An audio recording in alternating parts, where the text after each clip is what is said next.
আজ প্রথম দফার ভোট আর এই প্রথম দফার ভোটে 16 জেলায় 152টি আসনে চলছে ভোট গ্রহণ।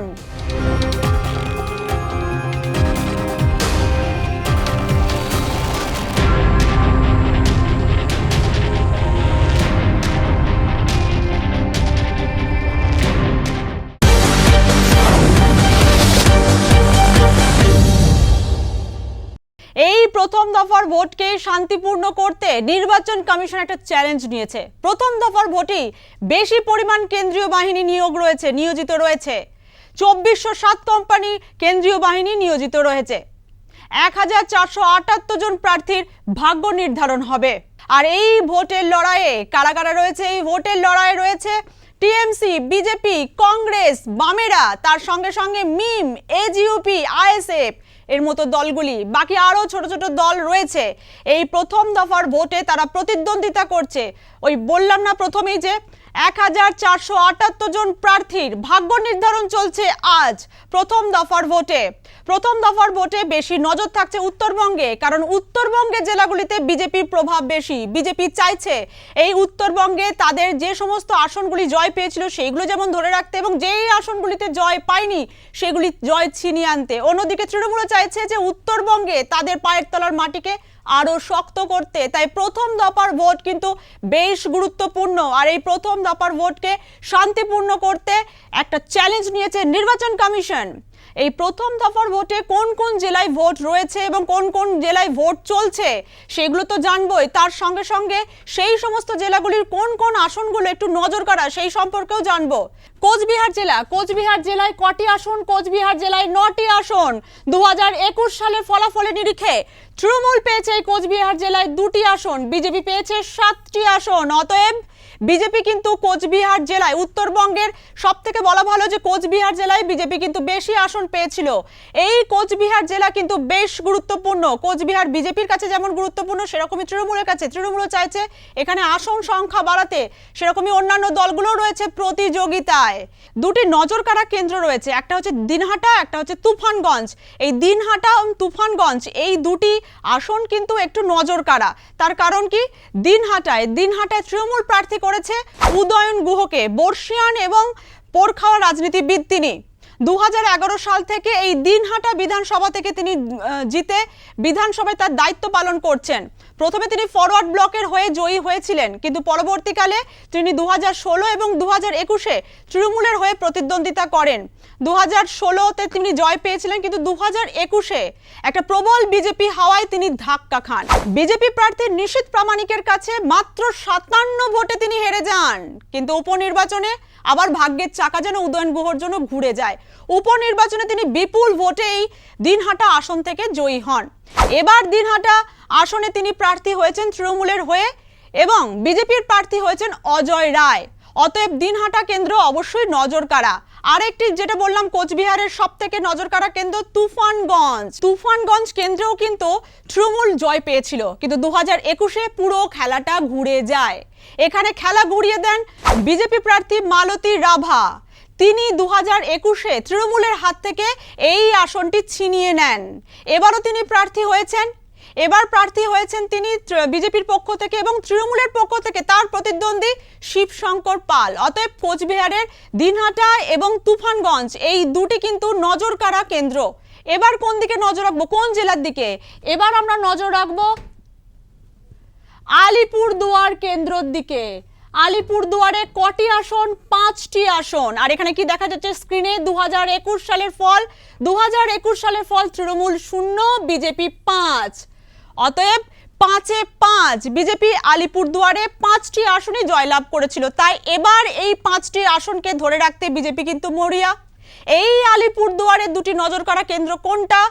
আলিপুরদুয়ারের দুটি নজর কাড়া কেন্দ্র আলিপুরদুয়ার অবশ্যই এবং তার সঙ্গে সঙ্গে মাদারিহাট। আলিপুরদুয়ারে তৃণমূল প্রার্থী করেছে সুমন কাঞ্জিলালকে। এই সুমন কাঞ্জিলাল 2021-এ বিজেপির জার্সি গায়ে দিয়ে বিজেপির প্রার্থী হয়ে প্রায় 1 লক্ষেরও বেশি ভোটে জিতেছিলেন। তারপরেই তিনি দলবদল করেন, তৃণমূলে চলে যান এবং এবারে তৃণমূলের প্রার্থী হয়েছেন সুমন কাঞ্জিলাল। অন্যদিকে মাদারিহাট এই মাদারিহাট কেন্দ্রে তৃণমূলের উপনির্বাচনে জয় পেয়েছেন জয়প্রকাশ টেপ্পো। এই জয়প্রকাশ টেপ্পোকেই কিন্তু তৃণমূল আবার প্রার্থী করেছে, তার উপর আস্থা রেখেছে। অন্যদিকে বিজেপি তাদের খোয়া আসন, মানে হাত থেকে চলে যাওয়া এই আসনকে ছিনিয়ে নিতে একেবারে কার ওপর আস্থা রেখেছেন?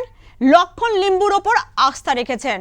অতএব মাদারিহাট এবং আলিপুরদুয়ার এই দুটি কেন্দ্র কিন্তু বেশ নজর কাড়া এই জেলার মধ্যে। এবার আমরা কোন জেলার দিকে নজর রাখি আসুন। এবারে আমরা নজর রাখছি জলপাইগুড়ি জেলার দিকে। জলপাইগুড়ির মোট আসন সংখ্যা 7। 2021 সালের ফল কি বলছে? 2021 সালের ফল বলছে তৃণমূল 3, বিজেপি 4। অতএব এখানে কিন্তু তৃণমূল বিজেপির মধ্যে হাড্ডাহাড্ডি। এই জলপাইগুড়ি আসনেও চলছে ভোট গ্রহণ। এবার জানবো জলপাইগুড়ি জেলার কোন কোন আসনগুলো বেশ নজর কাড়া। এই জলপাইগুড়ির মধ্যে প্রথম নজর কাড়া কেন্দ্র ধূপগুড়ি, তারপরই আছে রাজগঞ্জ, তারপরই আছে ময়নাগুড়ি। ধূপগুড়ি প্রধানত নির্মল চন্দ্র রায়ের জন্যই এই কেন্দ্রটি লাইমলাইটে আসে। নির্মল চন্দ্র রায় এবারে তৃণমূল প্রার্থী, তিনি অধ্যাপক। গতবার যিনি এই আসনটা জিতেছিলেন 2024 সালে এই নির্মল চন্দ্র রায়কে লোকসভা নির্বাচনেও তৃণমূল প্রার্থী করেছিলেন, কিন্তু তিনি হেরে যান।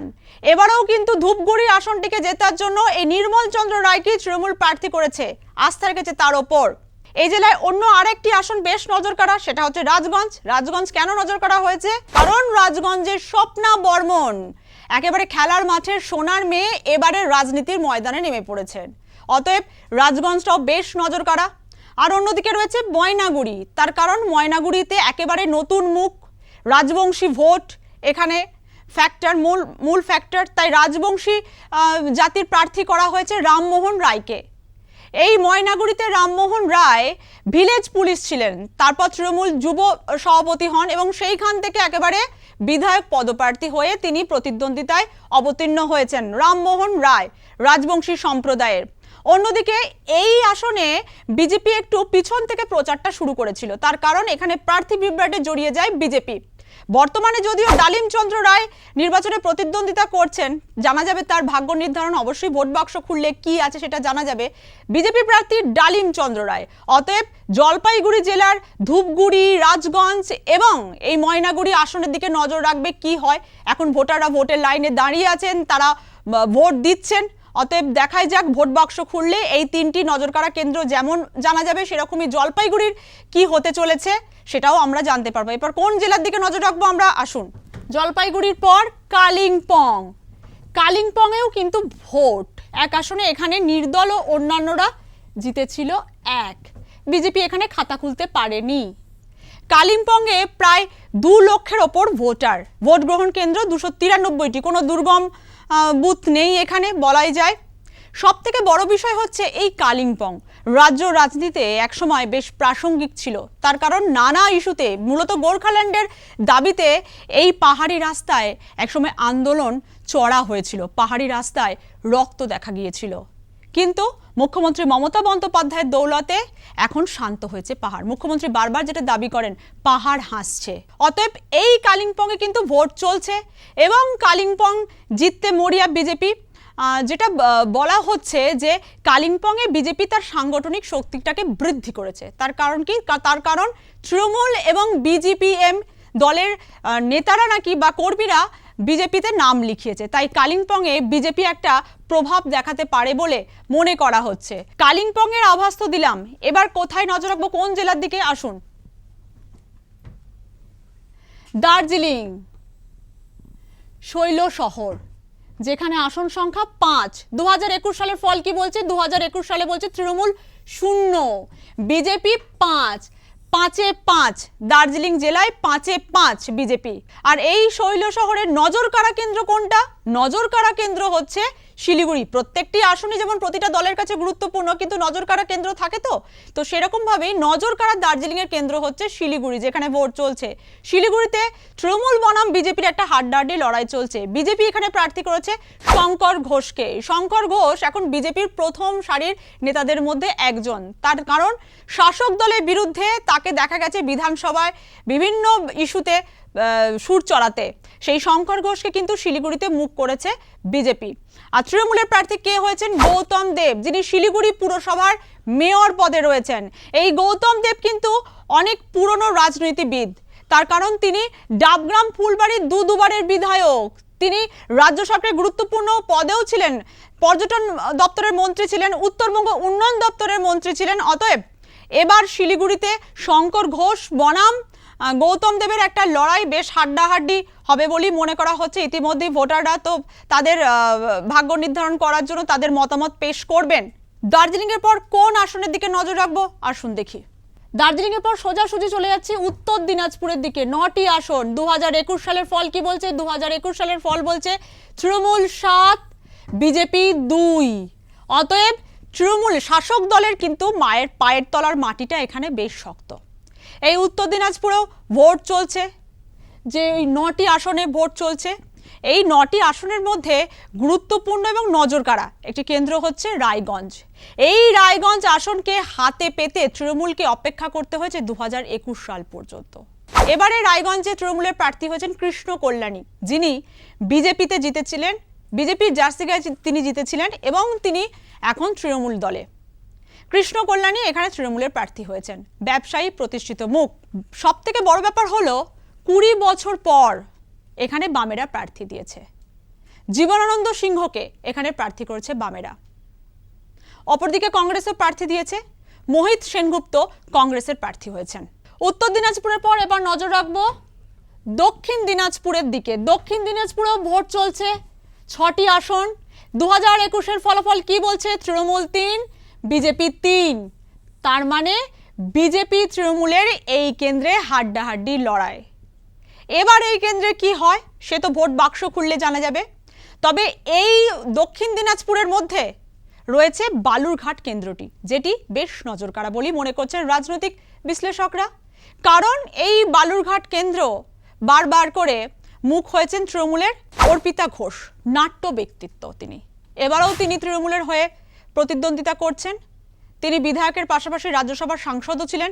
এবারে আবার লড়াইয়ে অবতীর্ণ হয়েছেন, মানুষের কাছে গেছেন, বুঝিয়েছেন বালুরঘাটের উন্নয়ন নিয়ে তিনি কি করতে চাইছেন, প্রতিশ্রুতি রয়েছে।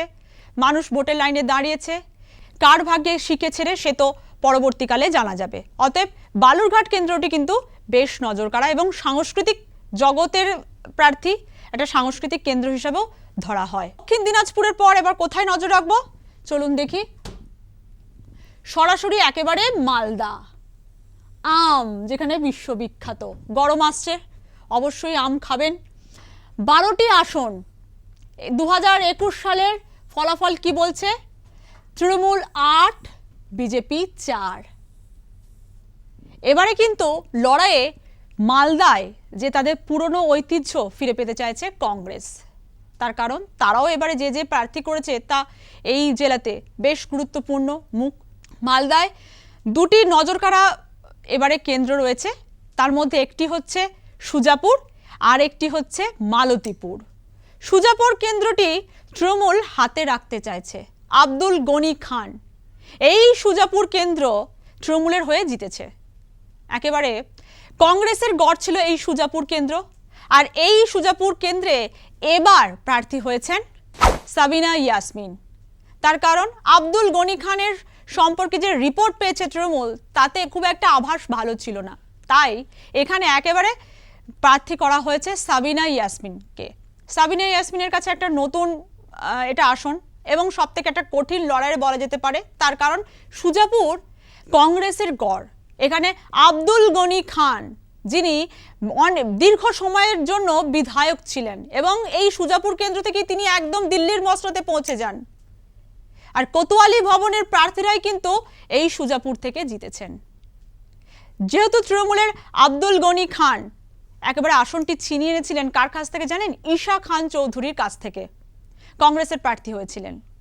কিন্তু এবার আব্দুল গনি খানের কপালে টিকিট জোটেনি। এখানে তার পরবর্তীতে তৃণমূলের হয়ে লড়াই দিচ্ছেন সাবিনা ইয়াসমিন। তিনি একেবারে এই কেন্দ্রে ঘরের মেয়ে হয়ে প্রচারে ঝড় তুলেছেন। শেষ মুহূর্তেও তাকে দেখা গেছে কিভাবে প্রচারে ঝড় তুলতে। এখন তার কাছে এই কেন্দ্রটা নতুন হলেও তিনি কতটা ঘরের মেয়ে হয়ে উঠতে পারেন সে তো সময় বলবে, জানা যাবে। ভোটের লাইনে সুজাপুরের মানুষ দাঁড়িয়েছেন, আজ তার ভাগ্য নির্ধারণ হবে, তারপরে ভোট বাক্স খুললে জানা যাবে কোন প্রার্থীর কপালে শিখে ছিড়ল। এবার অন্য আরেকটি কেন্দ্র মালতীপুর। এই মালতীপুর কেন্দ্রটা কিন্তু কংগ্রেসের কাছে প্রেস্টিজ ফাইট। তার কারণ কি জানেন? এখানের প্রার্থী মৌসম বেনজির নূর, যিনি তৃণমূল থেকে আবার কংগ্রেসে ফিরে এসেছেন এবং প্রার্থী হয়েছেন। তার কাছে এই কেন্দ্রটি জিতে নেওয়া যেমন প্রেস্টিজেরও, সেরকম কংগ্রেসের কাছেও একটা গুরুত্বপূর্ণ। তাই মালতীপুর এবং সুজাপুর, এই গোটা মালদহে প্রত্যেকটা আসনই গুরুত্বপূর্ণ, কিন্তু তার মধ্যেও এই দুটি কেন্দ্র হচ্ছে নজর কাড়া। মুর্শিদাবাদ নবাবের শহর, কটা আসন? 22। 2021 সালের ফল কি বলছে? 2021 সালের ফল বলছে তৃণমূল এখানে 20, বিজেপি 2। অতএব শাসক দলের পায়ের তলার মাটিটা কিন্তু এই মুর্শিদাবাদ জেলায় বেশ শক্ত। এই মুর্শিদাবাদ জেলায় এবার কিন্তু ইকুয়েশনটা একটু বদলে গেছে।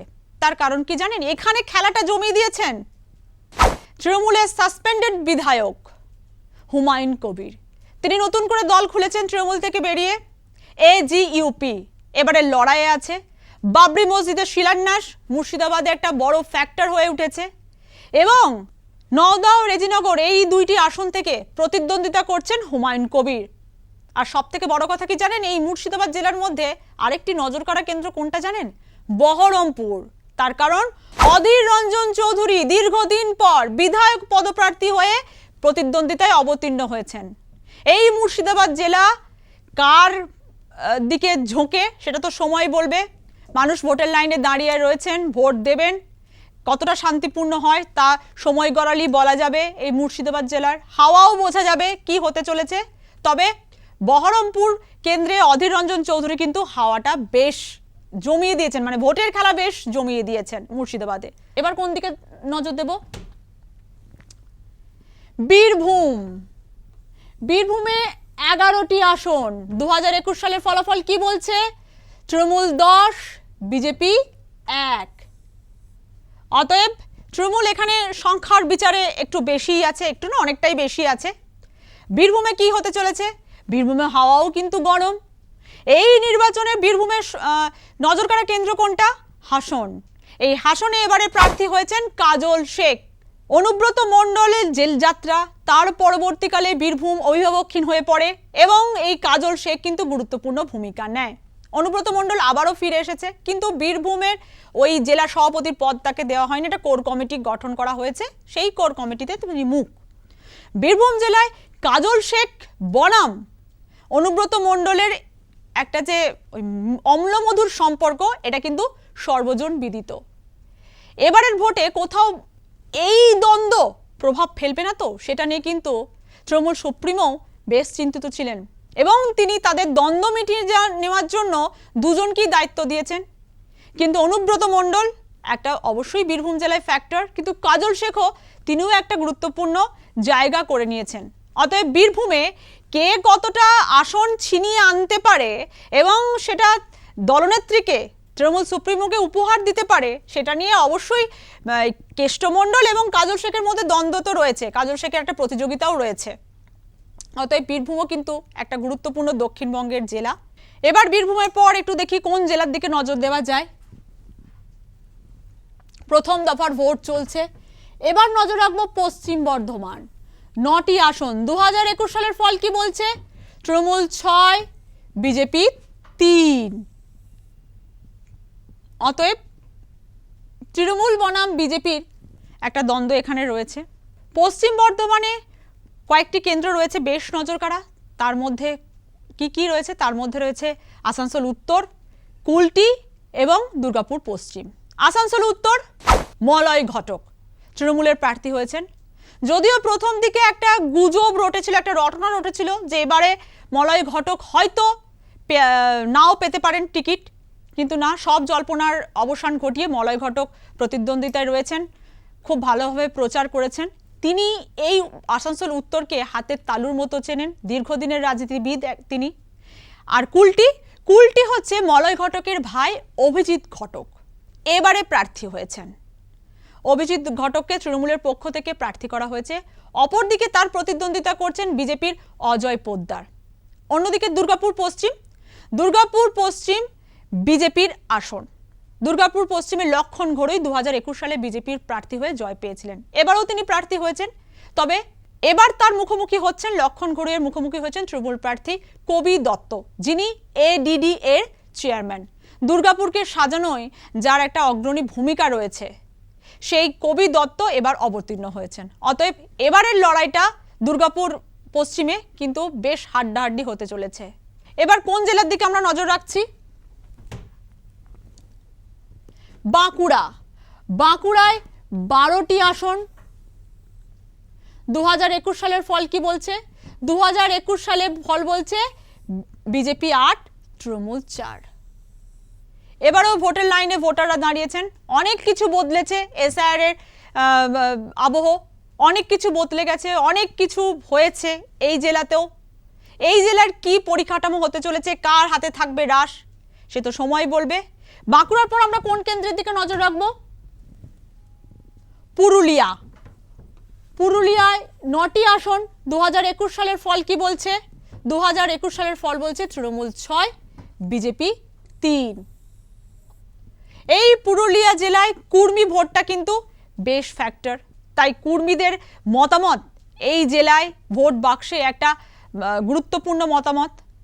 এই জেলার কুর্মীরা তাদের দীর্ঘদিনের বঞ্চনা, দীর্ঘদিন তাদের চাওয়া না পাওয়ার বিষয়গুলো তুলেছেন, এবারের ভোটে তারা এইগুলোকে ইস্যু করেছেন। এখন দেখা যাক কুর্মী ভোটটা কোন দিকে যায়। কুর্মী ভোট কিন্তু যেদিকে যাবে তার সেই দলের কিন্তু পাল্লা ভারী বলাই যায়। অতএব দেখা যাক কুর্মী ভোট কোন দিকে যায়। পুরুলিয়ার পর এবার কোন জেলার দিকে যাব আসুন দেখি। পশ্চিম মেদিনীপুর। 15টি আসন। 2021 সালের ফল কি বলছে? তৃণমূল 13, বিজেপি 2। আজ এই জেলাতেও ভোট। পশ্চিম মেদিনীপুরের 2টি কেন্দ্র বেশ নজর কাড়া, একটা হচ্ছে গড়বেতা আর একটা হচ্ছে সবং। সবংয়ে তৃণমূল প্রার্থী হয়েছেন মানস ভূঁইয়া। মানস ভূঁইয়া দীর্ঘদিনের রাজনীতিবিদ, তিনি যেমন প্রচারে রয়েছেন। এবারে এই জেলায় এই সবং কেন্দ্রে একটা টুইস্ট হয়েছে, সেটা হচ্ছে মানস ভূঁইয়ার ছায়াসঙ্গী বলে যিনি পরিচিত সেই অমল পণ্ডা এবার মানস ভূঁইয়ার মুখোমুখি প্রতিদ্বন্দ্বী হয়ে উঠেছেন, মানে এক সময়ের ছায়াসঙ্গী প্রতিদ্বন্দ্বী হয়ে উঠেছেন। অনেকেই বলেন যে এই মানস ভূঁইয়ার এগিয়ে যাওয়ার পিছনে নাকি অমল পাণ্ডার অনেকটাই হাত রয়েছে। অতএব কিং এবং কিং মেকারের লড়াই রয়েছে সবংয়ে।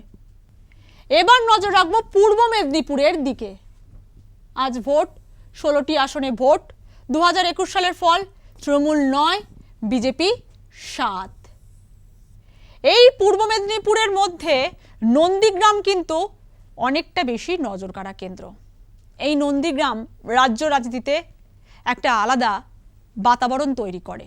তার কারণ এই নন্দীগ্রামে 2021-এর কথা মনে আছে? মুখ্যমন্ত্রী বনাম শুভেন্দু অধিকারী, একটা প্রেস্টিজ ফাইট। মুখ্যমন্ত্রী মমতা বন্দ্যোপাধ্যায়কে পরাজিত হতে হয়েছিল, যদিও পরাজয়ের সংখ্যার ব্যবধানটা কম ছিল, কিন্তু এই নিয়েও নানা বিতর্ক আছে, সেই বিতর্কে অবশ্যই যাচ্ছি না। এবার নন্দীগ্রামে বিজেপির হয়ে প্রার্থী শুভেন্দু অধিকারী, কিন্তু শুভেন্দু অধিকারীর বিপরীতে তৃণমূল প্রার্থী করেছে পবিত্র করকে, যিনি শুভেন্দু অধিকারীর ডান হাত বলে পরিচিত। সেই পবিত্র কর তৃণমূলের জার্সি গায়ে এবারে শুভেন্দু অধিকারীর মুখোমুখি দাঁড়িয়ে গেছেন। অতএব ভোট কাটাকুটি অবশ্যই হবে। কি হতে চলেছে নন্দীগ্রামের সংখ্যালঘু ভোট কার ঝুলিতে থাকে? এবারে নওশাদ সিদ্দিকীর দল এখানে প্রার্থী দিয়েছে। দেখাই যাক নন্দীগ্রামের ভাগ্য কি হতে চলেছে। শুভেন্দু অধিকারী কত ভোটের বিনিময়ে এখানে জিততে পারেন, বা পবিত্র কর কতটা লড়াই দিতে পারেন, বা অন্যান্য দলগুলি কতটা লড়াই দিতে পারে, সেটা তো অবশ্যই নজর থাকবে। এবার কোন জেলার দিকে নজর রাখবো? আজ ভোট ঝাড়গ্রামে। ঝাড়গ্রামে 4টি আসন। এই 4টি আসনের মধ্যে তৃণমূল 4-এ 4, বিজেপি 0। অতএব বিজেপিও চাইছে ঝাড়গ্রামে তাদের খাতা খুলতে। ইতিমধ্যেই তো ঝাড়গ্রামে নির্বাচনী প্রচারে এসে ঝালমুড়ি খেয়ে ভোটের আবহ বেশ জমিয়ে দিয়েছেন নরেন্দ্র মোদী। ঝাড়গ্রামের রাশ কোন দিকে যায়, কার হাতে থাকে, অবশ্যই সময় বলবে। আজ ভোট ঝাড়গ্রামে, দেখাই যাক। সময় যত এগোবে বোঝা যাবে ঝাড়গ্রামের ট্রেন্ড কি বলছে। তারপরে তো রয়েছে রেজাল্ট কি হবে, ভোট বাক্স খুললেই তা জানা যাবে। 16 জেলায় হাড্ডাহাড্ডি লড়াই, 1478 জন প্রার্থীর ভাগ্য নির্ধারণ হবে। ওই পরীক্ষার সময় যেমন হতো না, যে পরীক্ষার আগে পড়াশোনা, তার একটা চর্চা, সবই হয়েছে। সব রাজনৈতিক দলগুলি মাঠে ময়দানে নেমে প্রচার করেছে। এবার আজ অগ্নি পরীক্ষা। এই অগ্নি পরীক্ষায় কে সফল হবে তা তো সবটাই নির্ভর করছে ভোটারদের হাতে। ভোটাররা কাকে কি তাদের মতামত দেন, কাকে কি ভোট দেন, তার উপরেই নির্ভর করবে। অতএব নির্বাচন কমিশনের কাছে যেটা চ্যালেঞ্জ, সেটা হচ্ছে এই প্রথম দফার ভোটকে শান্তিপূর্ণ করা। আর এই প্রথম দফার ভোট শান্তিপূর্ণ হলেই তারপরে দ্বিতীয় দফার ভোট কি হতে চলেছে সেটা তো জানা যাবে। কারণ প্রথম দফার ভোট যদি নির্বাচন কমিশনের মুখ রক্ষা হয়, দ্বিতীয় দফায় আরও সেটা সুদৃঢ় হবে। নির্বাচন কমিশন আরও শক্তভাবে ময়দানে নামবে। বাংলার ভোট বলে কথা। অতএব পরবর্তী ভোটের নানান আপডেট আপনাদের দিতে থাকবো এইভাবেই। ভোট তো সবে শুরু হয়েছে, চলতেই থাকবে। সেই সমস্ত ভোটের সমস্ত তথ্য আজকের আপডেট জানতে আমাদের ডিজিটাল মাধ্যমে নজর রাখুন। ভালো থাকুন।